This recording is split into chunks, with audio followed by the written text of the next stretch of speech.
नमस्कार। प्रथम वर्ष राजनीति विज्ञान में महर्षि दयानंद सरस्वती विश्वविद्यालय के सिलेबस के अंदर हम लोग प्रथम वर्ष में स्वतंत्रता टॉपिक के बारे में बात कर रहे थे। स्वतंत्रता के बारे में हमने उसके अर्थ और परिभाषाएं और उसके दो पक्ष देख लिए थे। दो पक्षों में हमने सकारात्मक और नकारात्मक स्वतंत्रता देखी थी। आज जो हमारा इसी विषय पर, इसी टॉपिक पर आगे बढ़ते हुए आज हम स्वतंत्रता के विविध रूपों के बारे में पढ़ेंगे। Types of liberty.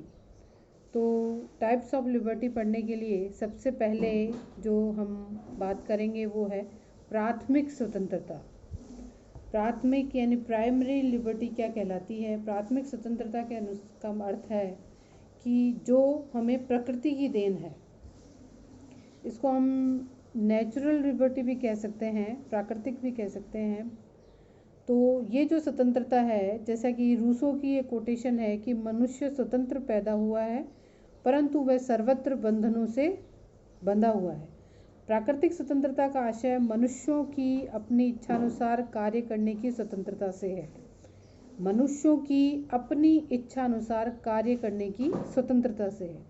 संविधावादियों की अगर हम बात करें, यानी जो समझौतावादी विचारक हैं, हॉब्स, लोक, रूसो, अगर हम उनकी बात करें तो राज्य की उत्पत्ति से पूर्व व्यक्तियों को किसी प्रकार की स्वतंत्रता प्राप्त नहीं थी। यानी राज्य की उत्पत्ति से पूर्व व्यक्तियों को इसी प्रकार की, यानी जो नेचर ने उन्हें जो स्वतंत्रता दी है वही स्वतंत्रता प्राप्त थी। संयुक्त राज्य अमेरिका में स्वाधीनता की घोषणा, फ्रांस की राज्य क्रांति, वो सब स्वतंत्रता के लिए ही लड़े जाने वाली लड़ाइयाँ थी। प्राकृतिक स्वतंत्रता की इस धारणा के अनुसार स्वतंत्रता प्रकृति प्रदत्त और निरपेक्ष होती है, अर्थात समाज, राज्य, व्यक्ति की स्वतंत्रता को किसी भी प्रकार से सीमित और प्रतिबंधित नहीं कर सकता है। प्रकृति ने जो हमें स्वतंत्रता प्रदान की है वो स्वतंत्रता हमारी बनी रहनी चाहिए। तो फिर हम इसमें बात करते हैं। प्राकृतिक स्वतंत्रता की यह धारणा पूर्णतया भ्रामक मानी जाती है, क्योंकि प्राकृतिक स्वतंत्रता की स्थिति से तो हम मत्स्य न्याय की स्थिति में पहुंच जाएंगे।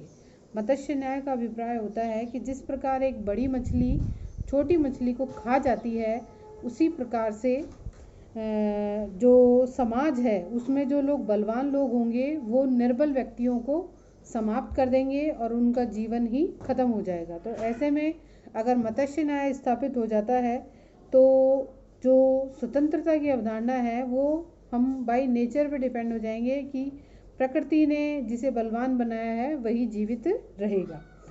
तो हम इसके बाद हम ये जो प्राकृतिक स्वतंत्रता की बात है, इसी में निर्बल व्यक्तियों का कोई जीवन नहीं होगा क्योंकि उन्हें बलवान व्यक्ति समाप्त कर देंगे। तो इस धारणा की आलोचना भी इसी आधार पर की जाती है कि इसमें प्रकृति के माध्यम से जिन्हें बलवान बनाया गया वो तो सरवाइव करेंगे और जो बलवान नहीं हैं, निर्बल हैं, वो समाप्त कर दिए जाएंगे। फिर हम आते हैं दूसरे प्रकार पर, जो है व्यक्तिगत स्वतंत्रता। इसका तात्पर्य यह है कि व्यक्ति के उन कार्यों पर कोई प्रतिबंध नहीं होना चाहिए जिसका संबंध केवल उसके ही अस्तित्व से हो। यानी व्यक्ति के उन कार्यों पर कोई प्रतिबंध नहीं होना चाहिए जिसका संबंध केवल उसके अस्तित्व से हो। इस प्रकार व्यक्तिगत कार्यों में हम लोग भोजन, वस्त्र, धर्म, पारिवारिक जीवन को सम्मिलित कर सकते हैं। व्यक्तिगत स्वतंत्रता के समर्थकों के अनुसार इससे संबंधित कार्यों के प्रति व्यक्तियों को पूर्ण स्वतंत्रता मिलनी चाहिए और व्यक्तिगत पूर्ण स्वतंत्रता प्राप्त होनी चाहिए। व्यक्तिवादी और कुछ सीमा तक बहुलवादी विचारकों ने इस स्वतंत्रता का प्रबल समर्थन किया है। मील की अगर हम बात करें तो मील जो हैं वो व्यक्तिगत स्वतंत्रता के समर्थक हैं और उन्होंने समर्थन करते हुए कहा है कि मानव समाज को केवल आत्मरक्षा के उद्देश्य से ही किसी व्यक्ति की स्वतंत्रता में व्यक्तिगत या सामूहिक रूप से हस्तक्षेप करने का अधिकार हो सकता है। अपने ऊपर, अपने शरीर, अपने मस्तिष्क और आत्मा पर व्यक्ति संप्रभु है। व्यक्तिगत स्वतंत्रता के अभिप्राय पर अगर हम बात करें तो यहाँ कहने का अभिप्राय ये है कि व्यक्ति के जीवन से संबंधित जो चीज़ें हैं, चाहे उसका भोजन हो, चाहे उसका वस्त्र हो, चाहे उसका धर्म हो, चाहे उसका पारिवारिक जीवन हो, वो स्वतंत्र होना चाहिए। उस पर किसी व्यक्ति का हस्तक्षेप नहीं होना चाहिए। तो इसमें कोई संदेह नहीं है कि व्यक्ति का आदर किया जाना चाहिए, लेकिन वर्तमान समय में सामाजिक जीवन इतना जटिल हो गया है कि व्यक्ति के कौन से कार्य स्वयं उससे ही संबंधित हैं, इस संबंध में कुछ भी नहीं कहा जा सकता है। और अनेक बार ऐसे भी अवसर उपस्थित हो जाते हैं जबकि सार्वजनिक स्वास्थ्य, शालीनता और व्यवस्था के हित में व्यक्ति की भोजन संबंधी, वस्त्र संबंधी, धार्मिक स्वतंत्रता की प्रतिबंध करना पड़े। इस पर अगर हम बात करें तो हम हाल फिलहाल के कोरोना काल के बारे में चर्चा कर सकते हैं कि इस समय सब मंदिरों के पट बंद हैं, धार्मिक अनुष्ठान बंद कर दिए गए हैं, धार्मिक आयोजन नहीं किए जाएंगे, और जो पारिवारिक कार्य होता है विवाह संस्कार का, उसमें भी कुछ संख्या निश्चित कर दी गई हैं कि आप इतने ही लोगों को आमंत्रित करेंगे, उससे ज़्यादा नहीं करेंगे।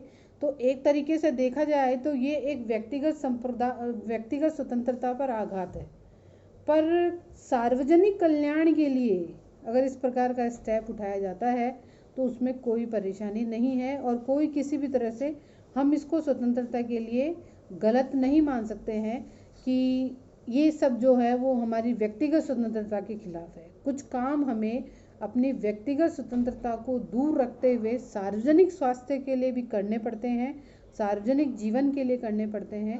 तो व्यक्तिगत स्वतंत्रता व्यक्ति से जुड़ी हुई है, पर राज्य द्वारा उस पर समय अनुसार प्रतिबंध लगाए जा सकते हैं। जैसे कि उदाहरण के रूप में हमें संविधान में स्वतंत्रता दी गई है कि हम जहाँ चाहें घूम फिर सकते हैं, पर इस समय आपको पता है हम जनता कर्फ्यू के उसमें दौर में जी रहे हैं, जहाँ कर्फ्यू के दौरान अननेसेसरी यानी जिसकी आवश्यकता नहीं है बेवजह हमें घूमने का अधिकार नहीं है। अगर आवश्यकता हो तो ही आपको अपने घरों से बाहर निकलना है, अन्यथा नहीं। तो ये व्यक्तिगत स्वतंत्रता ही है जिस पर सरकार द्वारा रोक लगाई जा रही है। तो हम साधारण शब्दों में समझें तो व्यक्ति से संबंधित जो भी स्वतंत्रताएं हैं वो व्यक्तिगत स्वतंत्रता के अंतर्गत आती हैं।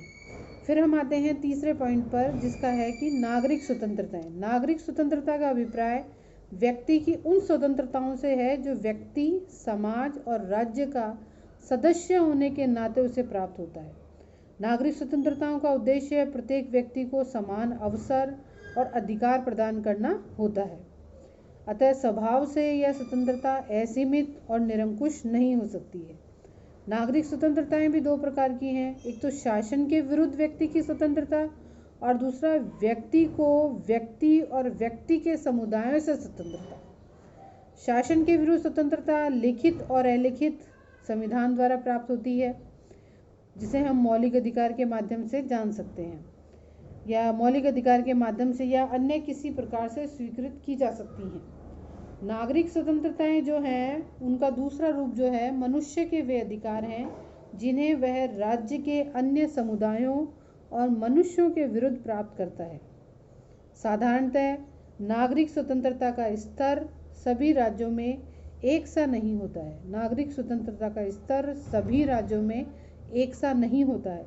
सोवियत रूस के संविधान द्वारा अपने नागरिकों को कुछ विशेष आर्थिक स्वतंत्रताएं प्रदान की गई हैं, तो पश्चिमी प्रजातंत्रों के द्वारा नागरिकों को कुछ विशेष नागरिक स्वतंत्रताएं प्रदान की गई हैं।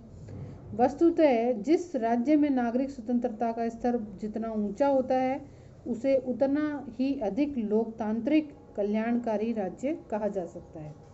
तो इस प्रकार से आज हमने जो पढ़ा, प्राकृतिक स्वतंत्रताएं, व्यक्तिगत स्वतंत्रताएं और नागरिक स्वतंत्रताएं, इन तीन स्वतंत्रताओं के बारे में हमने चर्चा की है। फिर हम इसके बाद अगले अपनी कक्षा में पढ़ेंगे राजनीतिक स्वतंत्रताएं, आर्थिक स्वतंत्रताएं और नैतिक स्वतंत्रताएं। इनके बारे में हम लोग चर्चा करेंगे। इसलिए विद्यार्थियों, घर में रहिए, सेफ रहिए, स्वस्थ रहिए।